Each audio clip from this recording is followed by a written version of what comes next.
Eksperimen Milgram. Kayaknya nama ini udah nggak asing lagi ya. Sering banget dikaitkan sama pertanyaan-pertanyaan ngeri soal sifat asli manusia. Tapi, gimana kalau cerita yang selama ini kita dengar, cerita yang bikin merinding itu ternyata nggak sepenuhnya akurat? Nah, oke, kita bakal bedah tuntas soal ini. Oke, kita mulai dari bagian yang paling bikin heboh ya. Kesimpulan yang selama puluhan tahun jadi wajah dari eksperimen ini. Angka yang bikin semua orang kaget. 65%. Coba bayangin angka ini. Ini statistik yang legendaris banget. Artinya, 65% orang biasa, orang seperti kita, ternyata mau loh ngasih setruman listrik yang fatal ke orang lain yang gak dikenal sama sekali, cuma karena disuruh sama figur otoritas. Gila kan? Angka ini aja udah cukup bikin bulu kuduk berdiri. Nah, dari angka tadi muncullah kesimpulan yang simpel tapi serem banget ini dan diterima di mana-mana.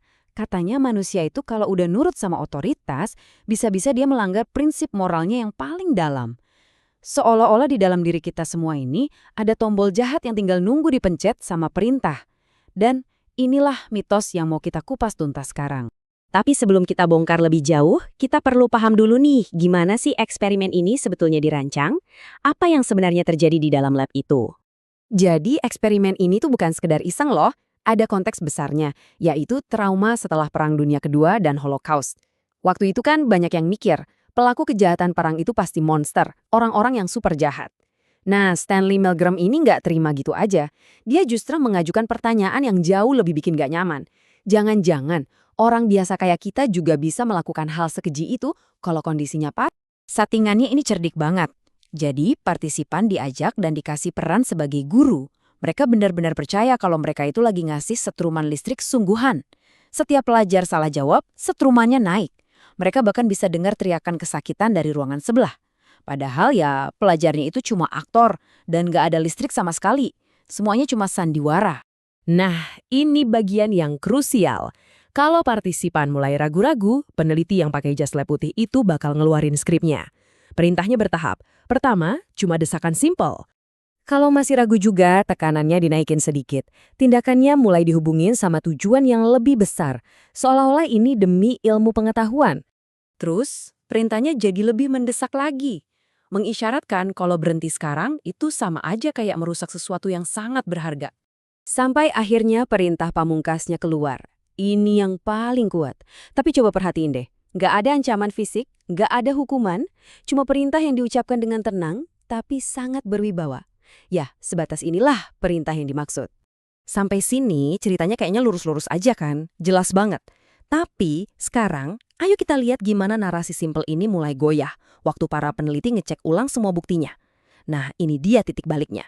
Waktu rekaman audio dan wawancara setelah eksperimen dianalisis lagi, muncullah pertanyaan-pertanyaan yang jujur aja bikin semua jadi rumit. Pertanyaan kayak, beneran nggak sih partisipannya percaya setrumannya itu nyata? Atau apa iya perintahnya itu netral? Pertanyaan-pertanyaan inilah yang mulai meruntuhkan dasar dari interpretasi kepatuhan buta yang udah kadung populer. Dan salah satu temuan paling penting adalah ini. Ternyata banyak partisipan itu curiga. Mereka ngaku kalau mereka ragu setrumannya itu beneran atau enggak. Mereka mikir, masa sih ini eksperimen di Yale, universitas terkenal, nggak ada pengamannya? Jadi, dilema moral yang mereka hadapi itu nggak murni-murni amat. Karena di kepala mereka ada keraguan apa mereka beneran nyakitin orang atau enggak. Nah, temuan ini ngebawa kita ke pemahaman yang lebih baru dan lebih dalam. Tentang apa sih yang sebetulnya mendorong para partisipan ini buat terus lanjut. Jadi, pergeserannya tuh di sini, penting banget buat kita paham. Interpretasi lamanya kan kepatuhan buta, pokoknya nurut aja. Tapi pemahaman modernnya beda. Ini lebih ke komitmen pada tujuan ilmiah. Mereka bukan sekedar nurut, tapi mereka percaya lagi berkontribusi untuk sesuatu yang lebih besar, sesuatu yang baik, yaitu sains. Artinya apa? Ini bukan soal mereka nggak mikir.